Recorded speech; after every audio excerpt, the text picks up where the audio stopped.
Vamos nos colocar diante de Deus, vamos orar. Hoje iremos falar sobre mais um dos atributos de Deus, que é a santidade de Deus. Eu me empenhei para tentar conseguir falar tudo em 1 hora, mas não sei se vai dar certo. Então eu vou tentar, porque é muita coisa, né? Falar da santidade de Deus. Mas vamos orar, vamos nos colocar diante de Deus e a gente segue. Ó Pai, muito obrigado, Deus, por mais essa manhã. Obrigado porque hoje é o dia que o Senhor criou, Deus. Obrigado porque o Senhor nos trouxe até aqui, podemos estar reunidos como igreja do Senhor. Pedimos, Deus, que o Senhor nesse tempo abra o nosso entendimento, Deus, para que a gente possa tratar aqui da santidade do Senhor e nos dê temor e tremor, Deus, para falar desse assunto.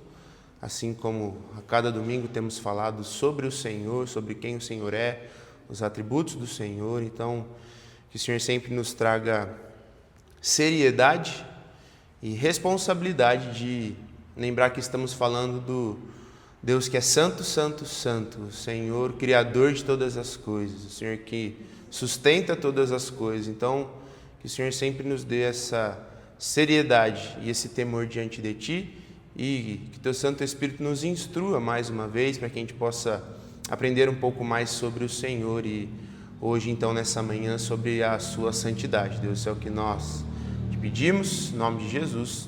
Amém. Queridos, quando a gente olha para o texto de Isaías, capítulo 6, é o texto que eu já queria trazer logo de cara para você.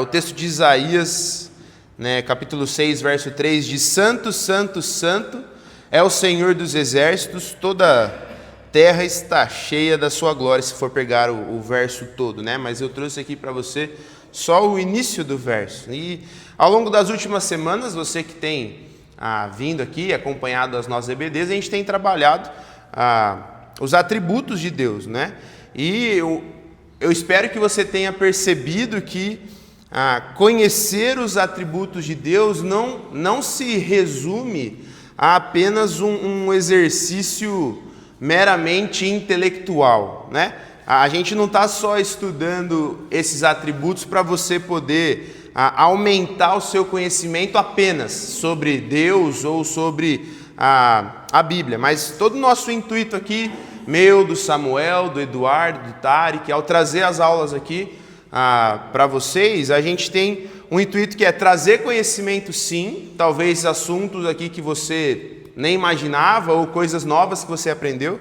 mas que todo esse conhecimento, essas aulas, elas tenham um objetivo de resultar em adoração ao Senhor, em crescimento de piedade, santidade sua, não é? De confiança no Senhor e também de obediência. Por isso que a gente sempre tenta finalizar a aula aqui com algumas aplicações para você poder observar tudo o que você tem aprendido e colocar isso em prática. Mas se eu fizesse uma pergunta para você, e agora você pode, eu gostaria que você me respondesse, mas se Deus ele manifestasse a sua presença aqui na Betel, de modo visível, qual seria a sua primeira reação?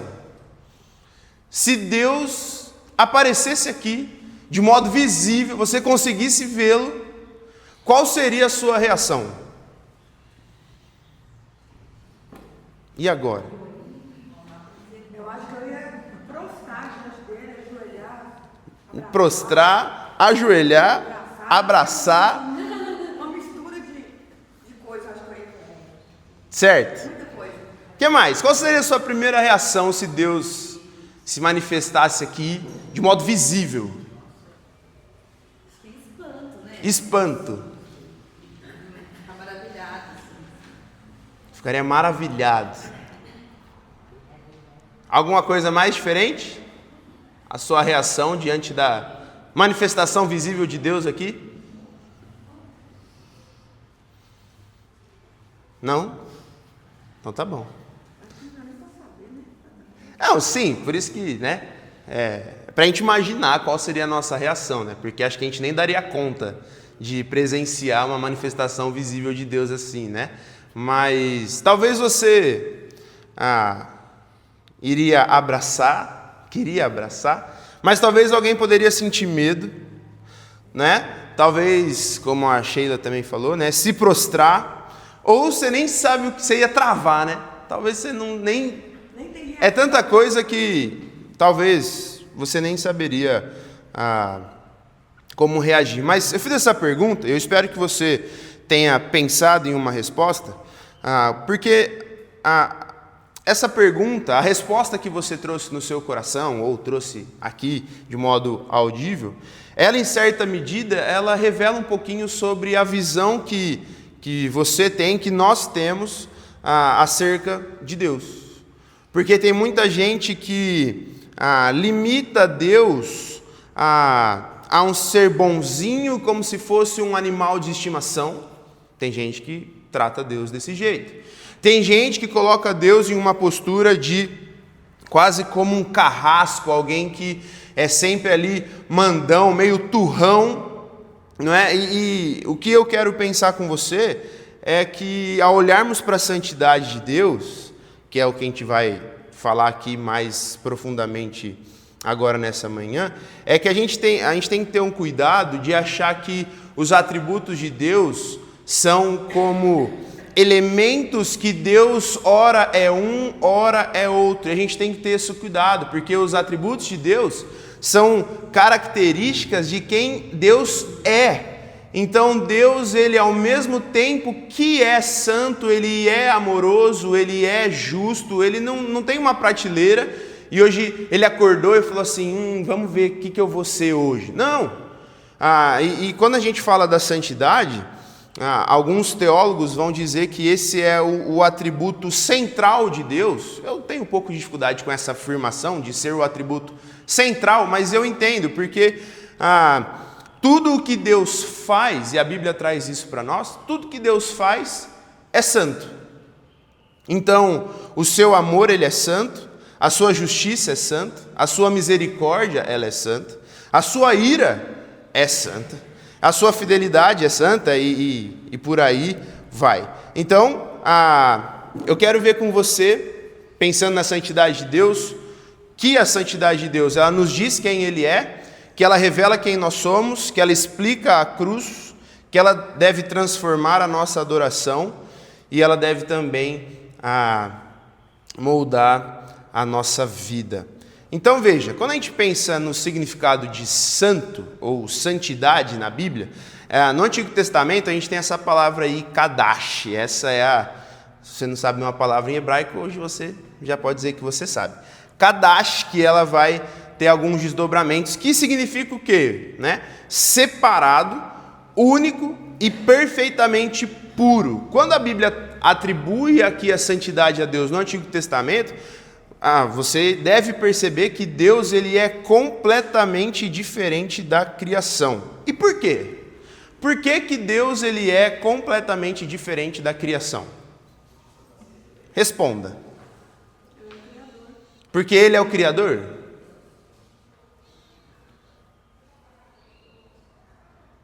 O que mais? Por que Deus, ele é completamente diferente da criação? Porque tem atributos que nós não temos? Sim, ele tem atributos que nós não temos.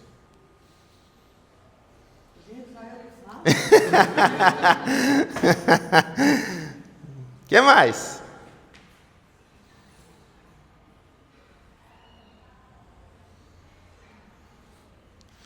Porque veja, a santidade de Deus, quando a gente vai pensar na santidade de Deus, você deve entender que ela é diferente da criação, porque ela tem uma pureza absoluta, e para a gente, limitados e pecadores que somos, é difícil ter plena compreensão disso.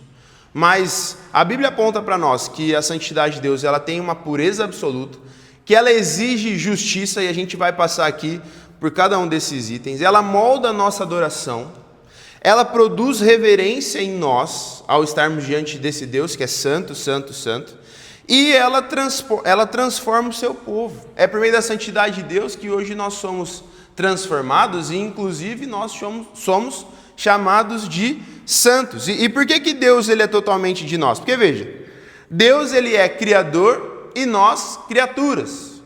Aqui já reside uma diferença absurda. Deus é quem cria, nós fomos criados. Deus, ele é infinito, nós somos completamente limitados. Deus, ele é eterno, e a gente vai passar por alguns textos bíblicos, e nós totalmente dependentes, não é? Se Deus decidir encerrar a nossa vida hoje, não tem como você chegar lá e falar assim: Deus, eu imploro, só mais um pouquinho, deixa só, não tem como. Porque Deus, em sua eternidade, em seu eterno poder, é Ele quem dá vida, é Ele quem encerra a vida. E nós somos totalmente dependentes da ação de Deus. E Ele é o Santo, Santo, Santo, e nós somos pecadores. Pecadores, né? Mas qual que é um dos problemas? E a gente vai começar a analisar isso. A gente tem uma tendência a fabricar um Deus, eu coloquei aqui em letra minúscula propositalmente, né? A fabricar um Deus à nossa imagem, porque se a gente parar para pensar, em algumas situações da nossa vida, a gente faz isso, fabricamos Deus à nossa imagem. Quando, por exemplo, a gente acha que Deus deve pensar como eu, que Deus é que deve concordar comigo. Se eu tenho esse pensamento, Deus, ele deve concordar comigo. Se eu tenho essa opinião, Deus deve concordar comigo. E muitas vezes isso se revela quando a gente tem opiniões acerca da vida com Deus e a gente acha que esse caminho ele é o único certo, e a Bíblia não diz que ele é o único certo, e a gente diz que é, e que Deus concorda comigo. E a gente acaba fabricando como se fosse um Deus, a minha imagem e a minha semelhança. Ou quando a gente acha que Deus deve aprovar tudo aquilo que eu gosto, que eu quero, né? Ou que Deus ele simplesmente existe para resolver os meus problemas. E esse último Deus fabricado por nós, eu acho que ele é o mais perigoso, porque ele é o que mais se mistura à realidade de quem o próprio Deus é no nosso entendimento. Porque muita gente, quando passa por problemas, e isso tem uma coisa que a gente passa nessa vida, é por problemas, a gente acha que Deus ele está lá apenas para resolver os meus problemas. E quando ele não os resolve, eu fico revoltado, eu o abandono, eu me afasto. Por quê? Porque na minha cabeça, no meu coração, eu fabriquei um Deus à minha imagem e semelhança que eu entendo que ele deve existir apenas para resolver os meus problemas. E veja como que tudo isso vai, em certa medida, ferindo aquilo que a gente deve entender acerca de quem Deus é, de quem Ele se revela e da sua santidade, que é descrita para nós nas Escrituras. 3 textos aqui para a gente poder observar esse aspecto de Deus sendo diferente da criação. Primeiro, lá o livro de Isaías, eu não projetei aqui, se você puder abrir a sua Bíblia lá no texto de Isaías, capítulo 40.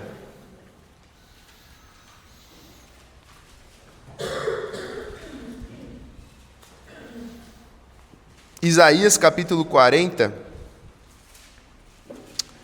verso 25. 25 em diante. 25 e o 26. Ele diz assim, com quem vocês vão me comparar? A quem eu seria igual? Diz o Santo. Levantem os olhos para o alto e vejam. Quem criou essas coisas? Aquele que faz sair o seu exército de estrelas, todas bem contadas, as quais ele chama pelo nome, por ser ele grande em força e forte em poder, nenhuma só vem a faltar. Veja, com quem vocês vão me comparar? A quem eu seria igual? Diz o Santo. O primeiro aspecto da santidade que a gente olha aqui a falar de Deus é um aspecto que a gente chama de transcendência. Um aspecto da santidade de Deus sendo a sua transcendência. Como assim? Porque Deus, ele existe completamente separado da criação, e ao mesmo tempo ele tem a sua natureza perfeitamente pura. E veja, quando a gente diz que Deus ele é separado da criação, a gente não quer dizer que ele está distante ou indiferente à criação. Dizer que Deus ele é separado da criação não quer dizer que Deus ele está ausente e indiferente em meio à criação, tá bom? Porque a Bíblia diz que ele é transcendente, ou seja, ele está acima, transcende a criação, tá bom? Mas, ao mesmo tempo, ele é imanente. A gente já tratou esses dois aspectos aqui algumas semanas atrás. Mas ele é transcendente porque ele está para além da criação, mas também ele é imanente, ou seja, ele está sustentando todas as coisas e governando cada detalhe da história. Abra lá em Colossenses, capítulo 1, lá no Novo Testamento. Colossenses, capítulo 1.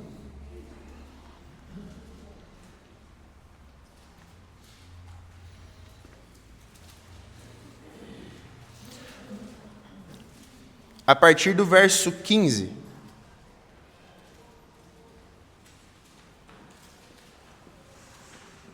Colossenses, capítulo 1, verso 15 a 17. Olha só, diz assim: Ele é a imagem do Deus invisível, o primogênito de toda a criação, pois nele foram criadas todas as coisas, no céu e sobre a terra, as visíveis e as invisíveis, sejam tronos, soberanias, quer principados, quer potestades.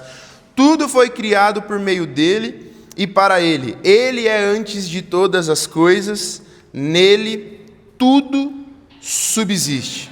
Então veja, Deus ele nunca pecou, ele nunca foi tentado, Deus, não Jesus, aqui no caso, tá bom? Deus Pai, tá bom? Porque Jesus foi tentado no deserto, quando estava aqui, carnalmente no nosso meio, ok? Mas pensando na santidade e em Deus Pai, ele nunca foi tentado, jamais se arrependeu e jamais teve pensamentos impuros.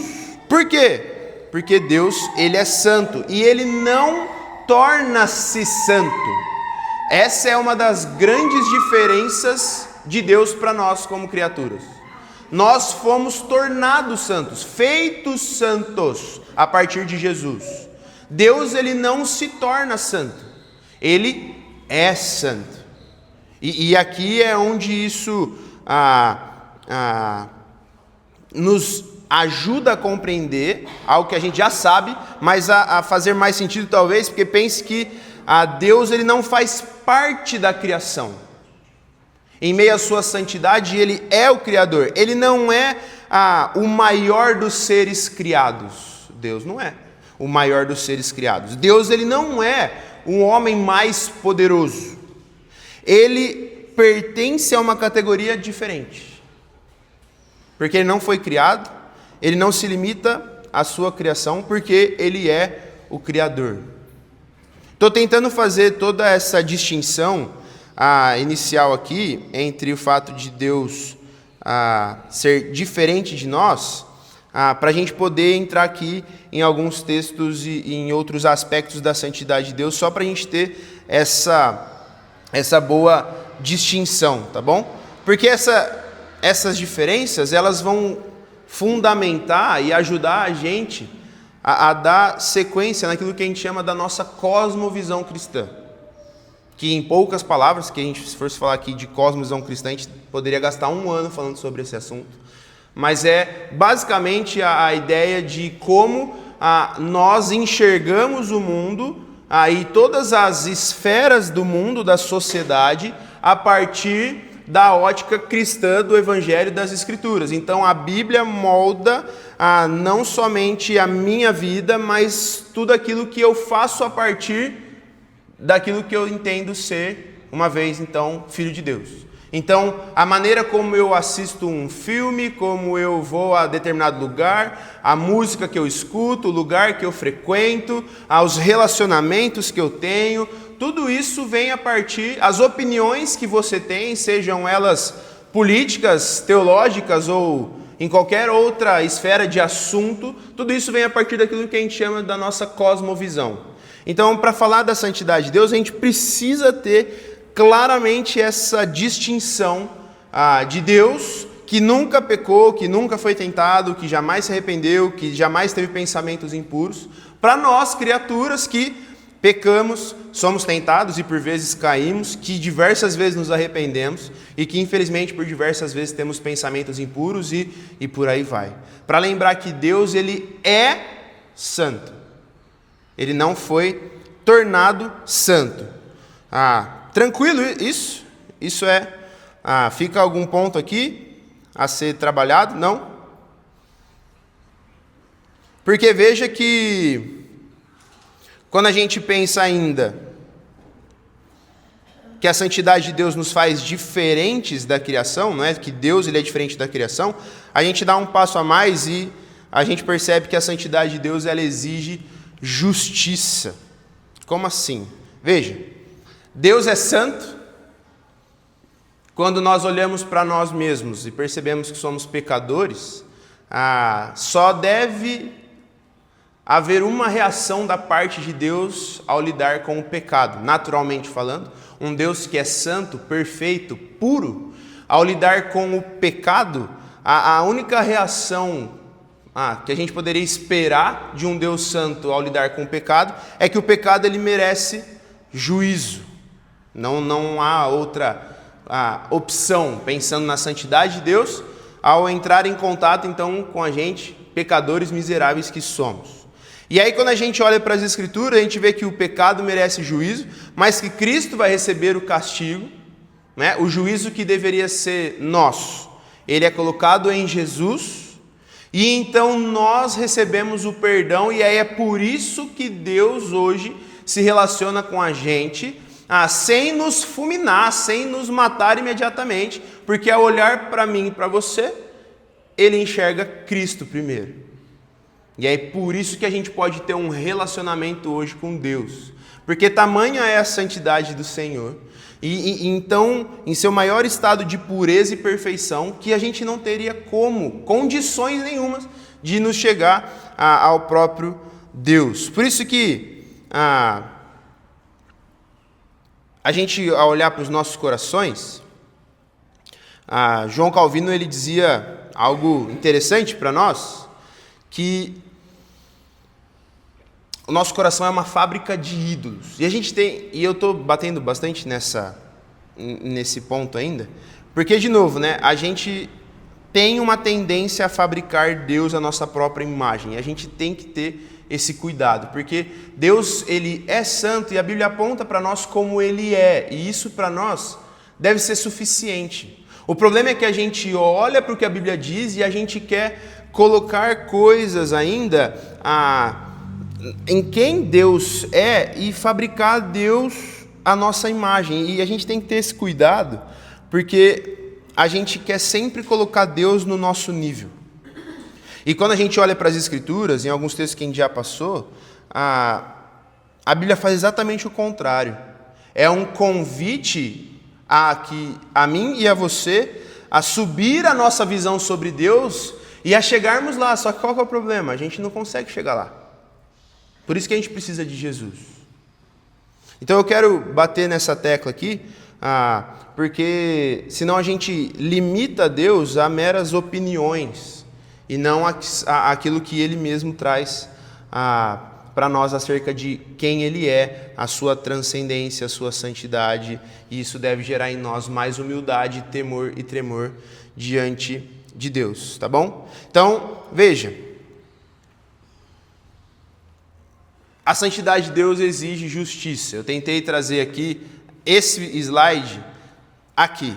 Quando a gente pensa nos atributos de Deus, em todos eles, né, que a gente tem trabalhado, aqui eu trouxe só 4, dos quais a gente já trabalhou, mas a justiça, o amor, a graça, a santidade, a misericórdia e por aí vai, de Deus,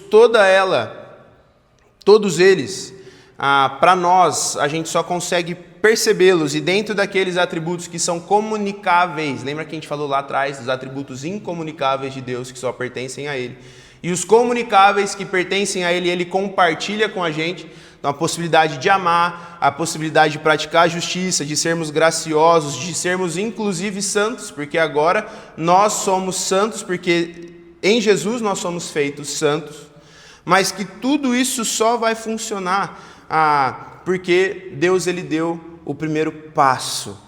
Tá bom? Então é sempre importante a gente fazer essa distinção. E se você puder, abre comigo lá em 1 Tessalonicenses. Você estava em Colossenses aí, avança um livro. 1 Tessalonicenses, capítulo 4.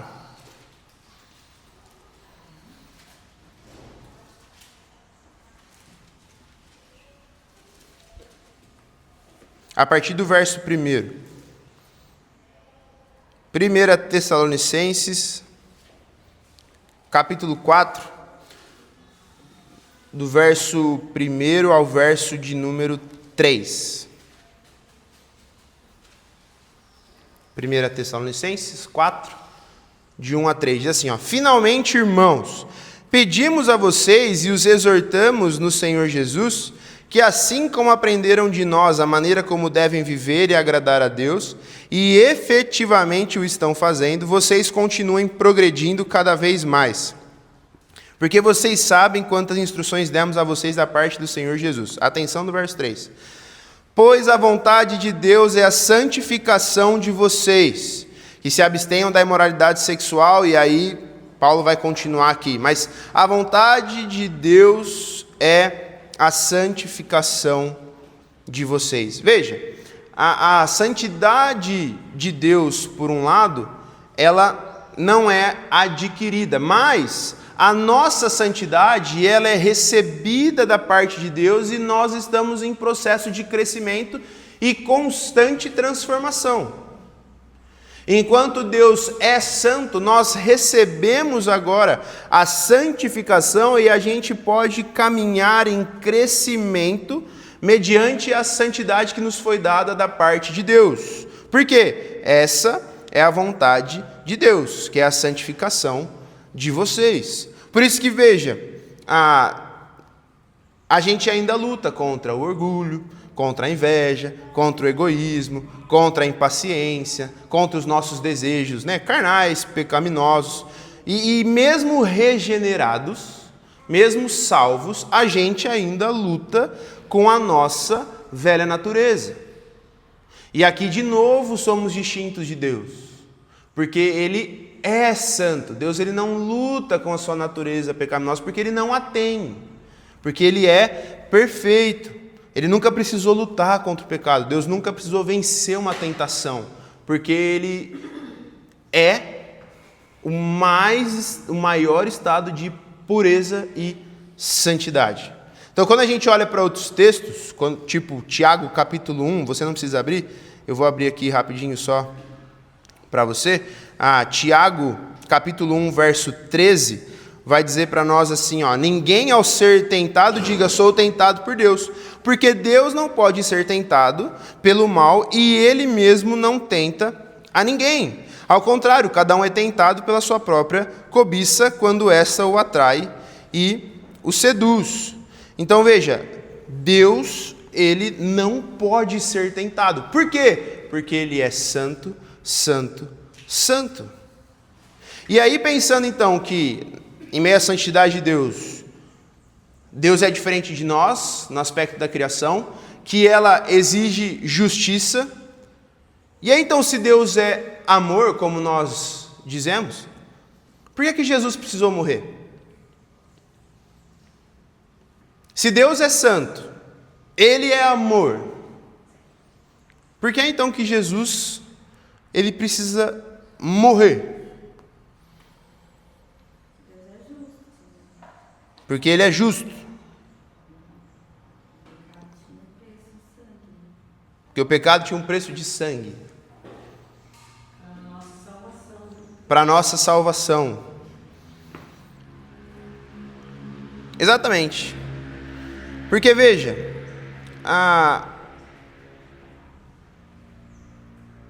abre lá em Romanos. Melhor a Bíblia falar do que eu, né? Abre lá em Romanos,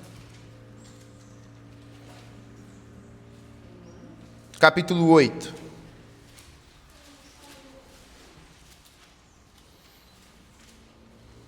A partir do verso 1. Romanos capítulo 8,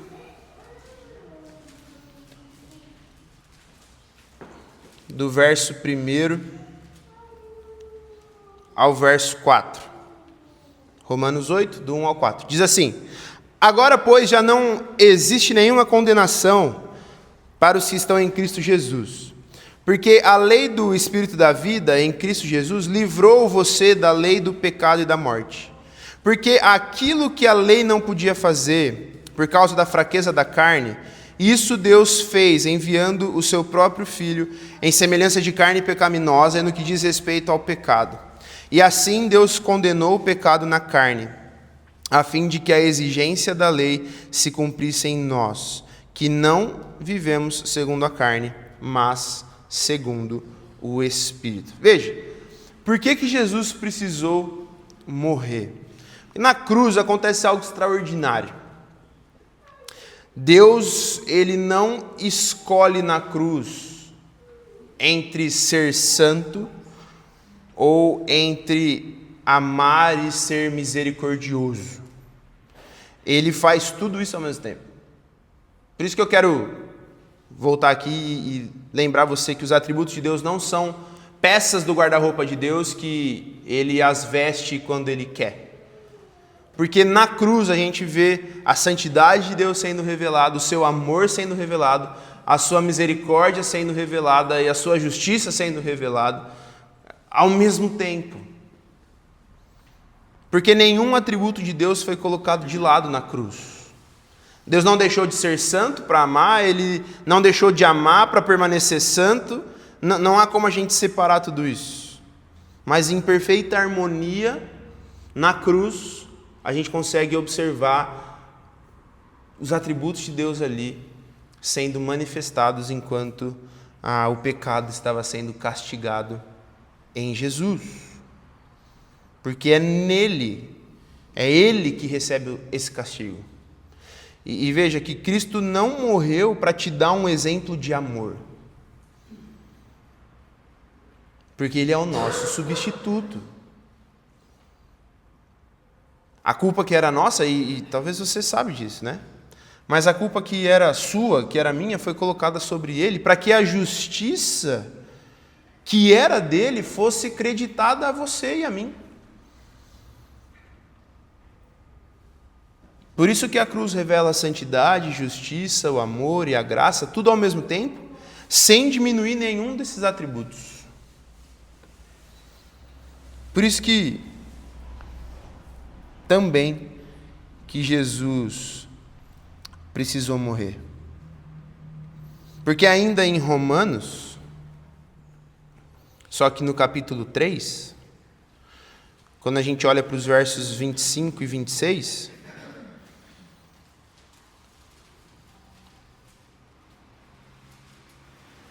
Romanos 3, 25 e 26 diz: a quem Deus apresentou como propiciação no seu sangue mediante a fé. Deus fez isso para manifestar a sua justiça, por ter ele na sua tolerância deixados impunes os pecados anteriormente cometidos, tendo em vista a manifestação da sua justiça no tempo presente, a fim de que o próprio Deus seja justo e o justificador daquele que tem fé em Jesus. Veja, o pecado nunca é algo pequeno. Sempre que você tiver o risco de pensar que o pecado é algo pequeno, pare imediatamente. E lembre-se que foi necessário o sangue do Filho eterno de Deus para a expiação dos pecados. Nunca lide com o pecado de qualquer maneira. Não ache que o pecado é só uma mentirinha que você falou hoje. Quando você correr o risco de pensar que o pecado é algo pequeno, lembre-se da santidade de Deus e lembre-se do que foi necessário acontecer para que você pudesse ter o perdão dos seus pecados. Perceba a ordem do Evangelho aqui, né? Deus, ele não diminuiu a sua santidade para vir ao nosso encontro e hoje nos tornar santos. Cristo satisfaz plenamente a santidade de Deus para que eu e você fôssemos aceitos. E a graça de Deus não ignora a sua justiça e, de novo, ela satisfaz completamente em Jesus. E aí tudo isso, a gente olhando para a morte de Jesus e como a santidade vai moldando a nossa vida, eu quero ver com você que ela também molda a nossa adoração. E aqui há 3 exemplos que a gente encontra nas Escrituras, apenas 3 que eu trouxe, né? Em situações de adoração, quando esses personagens aqui estão diante de Deus e estão diante da adoração de Deus. Quando Isaías vai adorar ao Senhor e vai se colocar diante de Deus, a reação de Isaías é: ai de mim. Abre lá no capítulo 6 do profeta Isaías.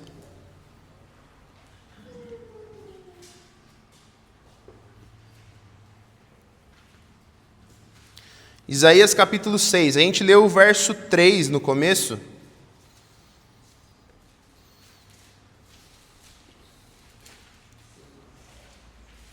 Mas observe o verso 4 e 5. No 3 a gente tem: santo, santo, santo é o Senhor, Deus dos exércitos. Olha o verso 4 e 5. Os umbrais das portas se moveram com a voz do que clamava, e o templo se encheu de fumaça.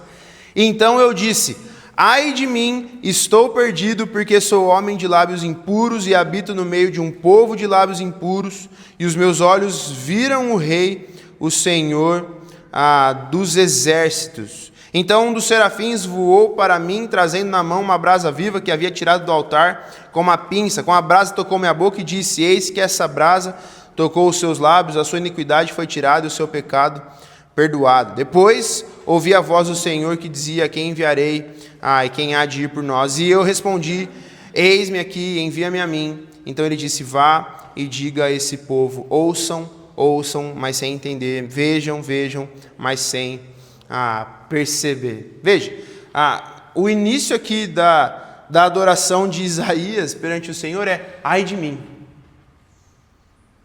Quando a gente olha para o apóstolo João, ao dizer lá em Apocalipse capítulo 4, ao estar diante da adoração de Deus, ele cai, se prostra como se ele tivesse morrido, se prostra de tal jeito, e isso era comum no Antigo Testamento, principalmente, quando as pessoas iam se chegar em adoração e oração ao Senhor, e eles se prostravam, ficavam deitados para se achegar a Deus.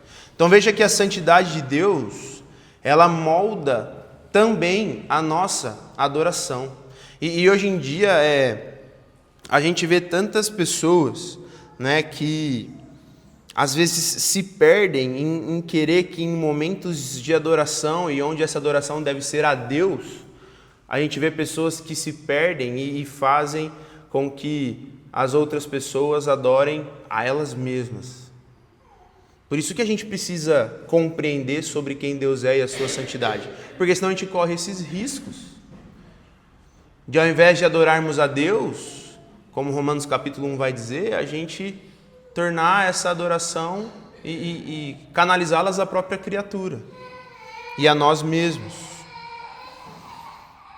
E é interessante que os serafins, eles cobrem o rosto diante de Deus. Quando a Bíblia vai trazer para nós que os serafins estarão diante de Deus, sempre que seres celestiais aparecem diante de Deus, sempre há uma reação de cobrir o rosto.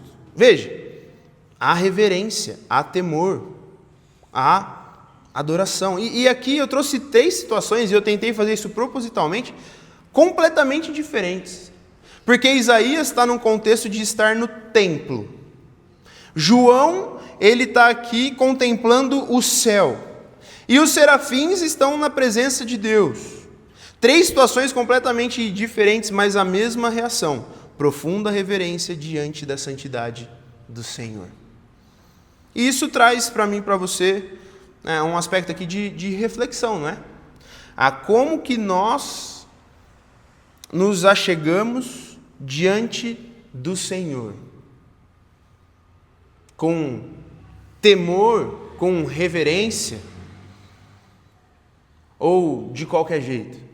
Porque aqui não é, então, que todos nós devemos estar, os homens de terno e gravata diante do Senhor e as mulheres completamente, produzidas e para estar diante do Senhor. Não é nesse aspecto.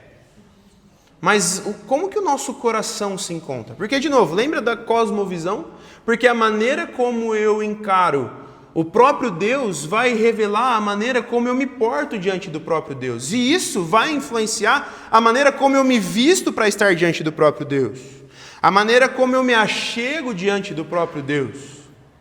Conversando com alguns de vocês, já em algumas diversas situações, como que nós nos portamos ao iniciar o culto? Como nós estamos diante de Deus ao estarmos diante da sua presença, prestes a cultuar a Deus? Como está o nosso coração sempre a cada domingo, que é o dia do Senhor? E durante essa semana você, certamente, se você tem um celular, você com certeza acompanhou a grande polêmica do domingo hoje. Para as igrejas que têm o culto à noite, tem jogo do Brasil hoje, como é que vai ser? É pecado, não é? Muda, não muda? Faz ou não faz? E que toda essa conversa, uma vez que se nós cavarmos cada uma delas, a gente vai encontrar exatamente esse aspecto. Como é que nós vamos nos portar? Como é que nós vamos decidir? Porque se eu mudo ou não o horário do culto, isso tem a ver com a minha cosmovisão. Se eu vou fazer ou não vou fazer, isso pode chegar num ponto de revelar a maneira como eu enxergo as coisas de Deus e a sua santidade.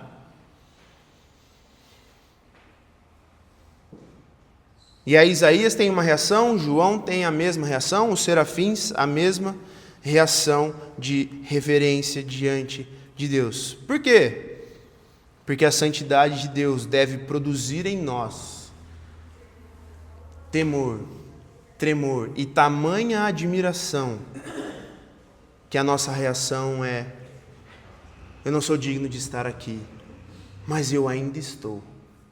Então, como eu ficarei aqui diante da santidade de Deus? Porque, veja, de novo, percebe que ninguém precisou mandar aqui Isaías se ajoelhar, ou dizer ai de mim, ou ninguém aqui ensinou os serafins a cobrir o seu rosto ao estar diante do próprio Deus. O que eu quero que você perceba é que Deus, ele produz, a santidade de Deus, ela produz espontaneamente, naturalmente, esse temor e essa reverência a mim e a você. E se ela não produz, se você diante da santidade de Deus e nós não temos esse temor, esse tremor e essa reverência, nós estamos trazendo Deus e fabricando um Deus segundo a nossa imagem. Porque em alguma medida eu digo que eu não preciso estar aqui cobrindo meu rosto, tentando estar aqui em reverência diante de Deus. Isso porque então eu trago Deus como alguém mais tranquilo, não sei qual a melhor palavra que eu posso usar aqui, mas como um ser que eu não preciso estar reverente diante dele. E aí eu fabrico então Deus à minha maneira. E aí quando a gente traz isso para a realidade de culto, aqui eu trouxe só um exemplo para a gente não ficar tanto tempo em cima desse assunto, mas para a gente talvez conseguir perceber quando o culto ele é centrado no homem ou quando o culto ele realmente é centrado em Deus. A nossa reação depois de cultuar a Deus, ela revela muito sobre isso. Quando eu saio do culto, o que é que eu penso? Como que fica o meu coração depois de um culto ao Senhor com a igreja local aqui, com a nossa comunidade local? Você já pensa o que eu gostei, o que foi bom, o que não foi, se eu gostei ou não do sermão, se o louvor estava assim ou daquele jeito, hoje tocou uma música que eu não gosto muito. Isso aponta que talvez a gente ainda não compreendeu a dinâmica do culto. E a gente a coloca centrada em homens. Agora, se eu saio pensando, Deus foi glorificado, Deus tem falado comigo,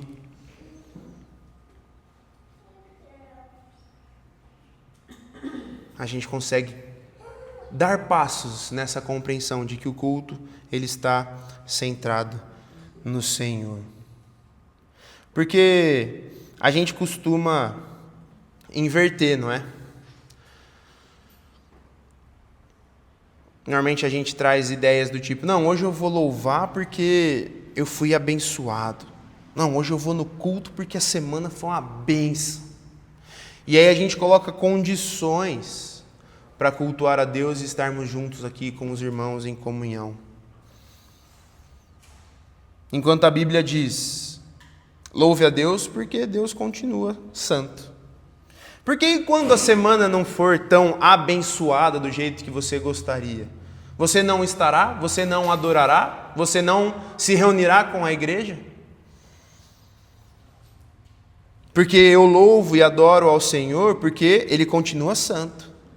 Mesmo se eu esteja enfrentando aqui um tempo de sofrimento, mesmo se eu esteja aqui enfrentando situações dificultosas, tempestades, porque Ele continua santo. E aí uma pergunta para você poder responder. Se Deus ele é santo e digno de adoração,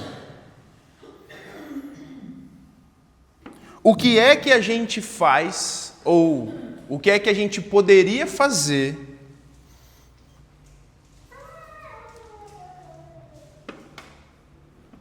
ao chegar aqui todos os domingos para cultuar a Deus? De novo, se Deus ele é santo e digno de adoração, como é que a gente deveria se portar, na sua opinião, ao estarmos diante de Deus que é santo, todos os domingos aqui, para a nossa escola dominical e depois para o nosso culto? Como a gente deveria se portar?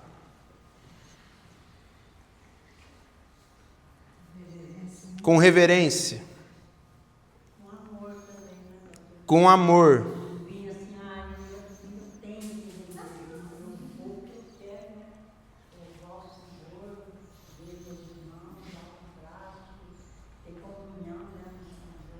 Sim.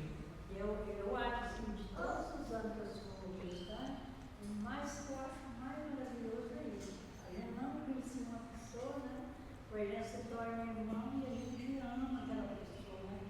E amar também assim, com defeito, porque todos nós temos. Tem a gosto da fulana, que às vezes começa, e a gosto da fulana assim, não, você tem que amar, Deus não mandou amar, né? Igual fala de amor aos pais e mãe, né? Ama seu pai, não importa se é drogado, se é Deus, se é saudável, né?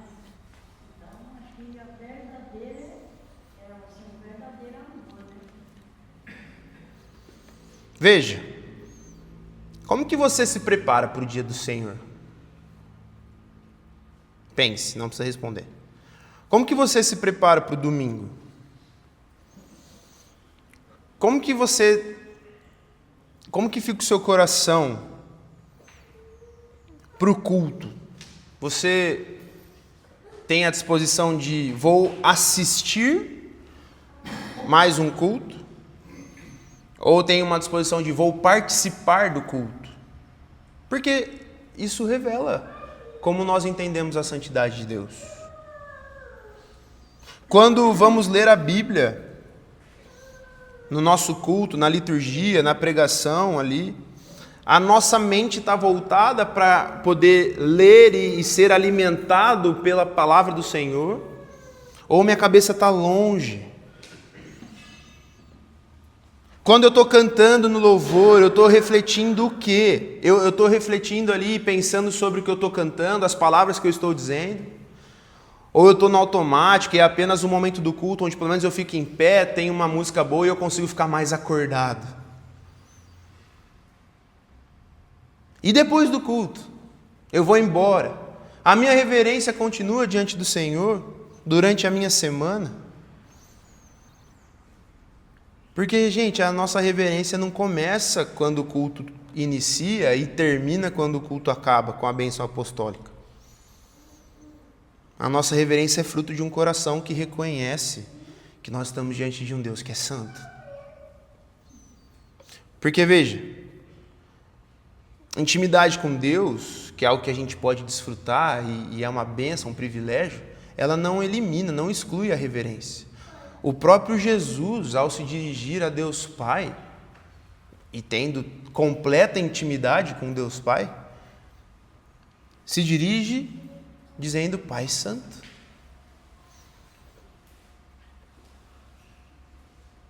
Por isso que a gente deveria ajustar o nosso foco e não perguntar será que eu vou gostar do culto hoje? Mas Deus em sua santidade será cultuado hoje? A gente deve ajustar esse foco, essas questões. Porque quando a gente compreende isso, a gente deixa de ser consumidor de culto e a gente se torna verdadeiros adoradores. Esse é o nosso desafio ao estarmos diante desse Deus que é santo, santo, santo. Porque veja lá, óbvio que não vai dar tempo de eu terminar, né? Mas João capítulo 17, se você puder abrir lá comigo.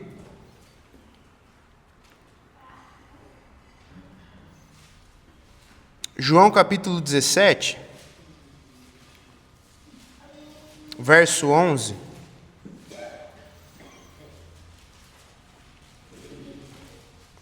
Quando Jesus vai se dirigir a Deus na oração sacerdotal. João capítulo 17, verso 11 diz assim: Já não estou no mundo, mas eles continuam no mundo, enquanto eu vou para junto de ti. Pai Santo, guarda-os em teu nome, que me deste, para que eles sejam um, assim como nós somos um. É interessante porque a gente vive uma época onde tudo se tornou irreverente, não é? A gente está acostumado hoje, infelizmente, né, com a irreverência. Tudo hoje é piada, tudo hoje é brincadeira, né? E vocês sabem, eu gosto de piada, eu gosto de brincadeira, eu brinco com vocês, mas essa irreverência, ela invadiu as igrejas. E a maneira como a gente lida com o próprio Deus, infelizmente, pode ser que às vezes tenha se tornado irreverente. Porque a gente perdeu o senso do que é sagrado, né? Não é culpa só da cultura, né? Mas o entretenimento, ele dominou todas as áreas da vida, inclusive a igreja, né? E essa mentalidade pode estar no nosso meio. E aí aquilo que deveria despertar em nós temor, tremor, admiração e reverência acaba sendo tratado muitas vezes como superficialidade, né? Por isso que Jesus, ao chamar Deus de Pai Santo, isso é muito significativo para nós, porque é quando Jesus está intercedendo pelos seus discípulos e ele usa essa expressão, não à toa, né? Porque ele está lembrando a gente que o Deus a quem temos livre acesso continua sendo Deus infinitamente santo. Por isso que intimidade com Deus não elimina a reverência, como está aí para você. Pelo contrário, deveria aprofundar.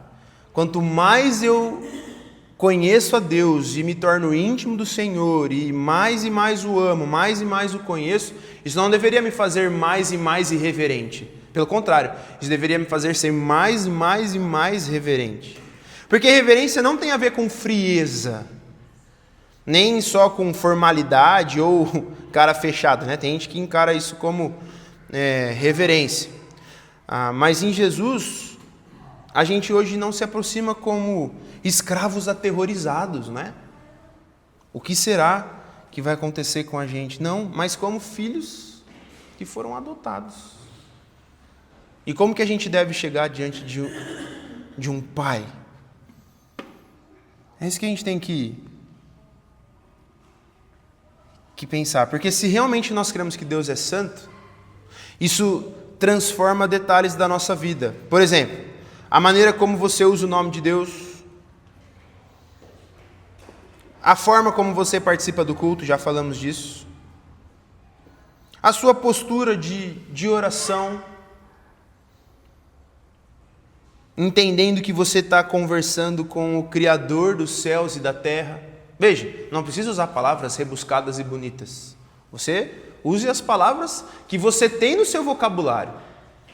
Se achegue diante de Deus, mas com o coração e a mente em plena sintonia de entendimento de eu estou me achegando diante do Deus Santo, Santo, Santo.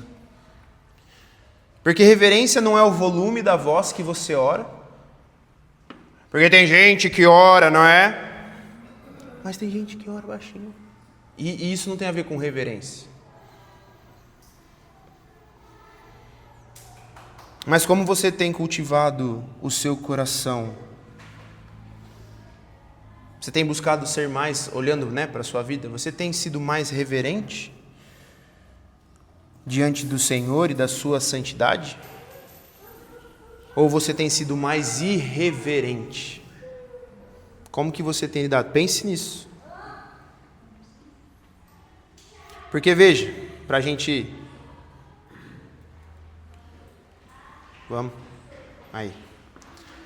Para a gente caminhar para o nosso fim, eu quero que você perceba então que a santidade de Deus, ela transforma o seu povo. E eu quero terminar assim, comigo e com você, olhando para a santidade de Deus e perceber que a santidade nos leva a ver Deus, quem Ele é, a ver quem nós somos, o nosso pecado, a receber a graça, a sermos transformados e tudo isso nos levando a servir. Eu quero ler aqui, se você quiser abrir tudo bem, mas eu vou ler rapidinho aqui, Romanos capítulo 12, um dos textos clássicos de Romanos, capítulo 12, verso 1 e 2, que diz: portanto, irmãos, pelas misericórdias de Deus, peço que ofereçam o seu corpo como sacrifício vivo, santo e agradável a Deus. Esse é o culto racional de vocês. E não vivam conforme os padrões deste mundo, mas deixem que Deus os transforme pela renovação da mente, para que possam experimentar qual é a boa, agradável e perfeita vontade de Deus. Veja, a santidade de Deus traz uma consequência para mim e para você inevitável.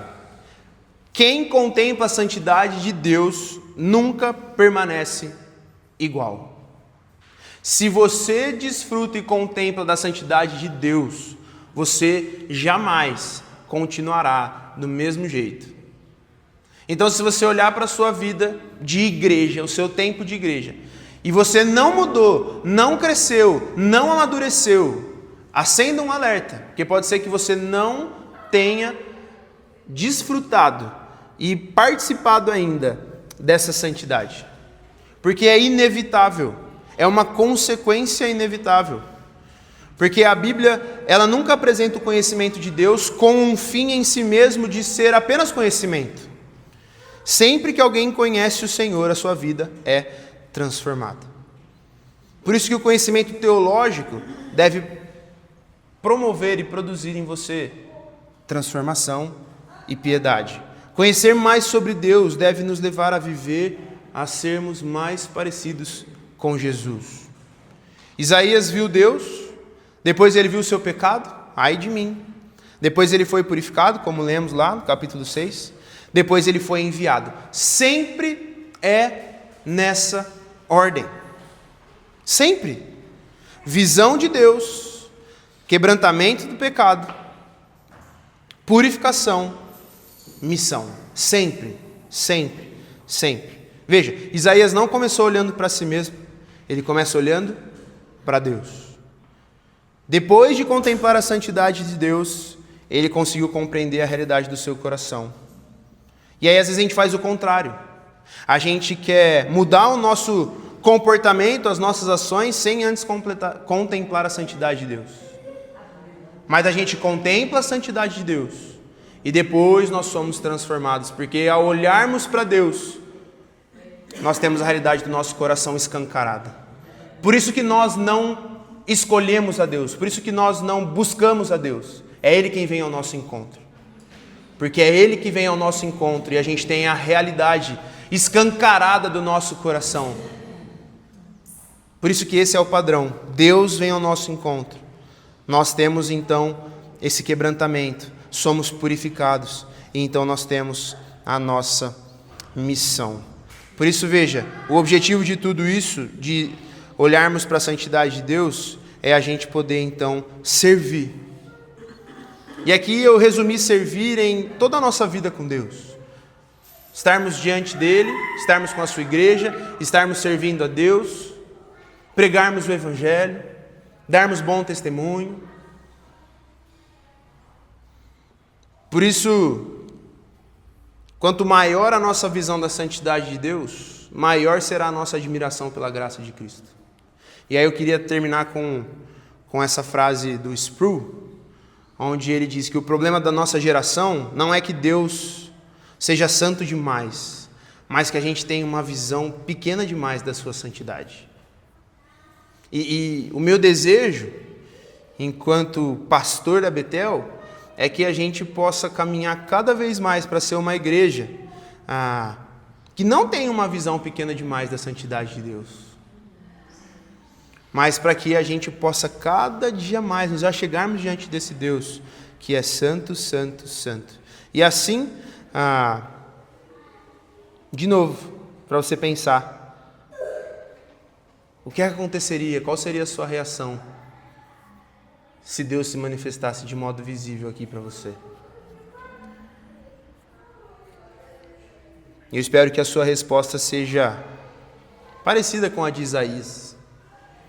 Um coração quebrantado, uma vida purificada e uma disposição sincera de dizer, assim como Isaías: eis-me aqui, envia-me a mim. Que o Senhor conceda, queridos, para mim e para você, uma visão cada vez mais elevada da sua santidade. Porque quanto maior for a nossa visão sobre a santidade de Deus, maior será a nossa humildade, mais verdadeiro e sincero será o nosso arrependimento. A gente passará a pensar mais e melhor na cruz e nos efeitos dela. E assim mais sincera será a nossa adoração.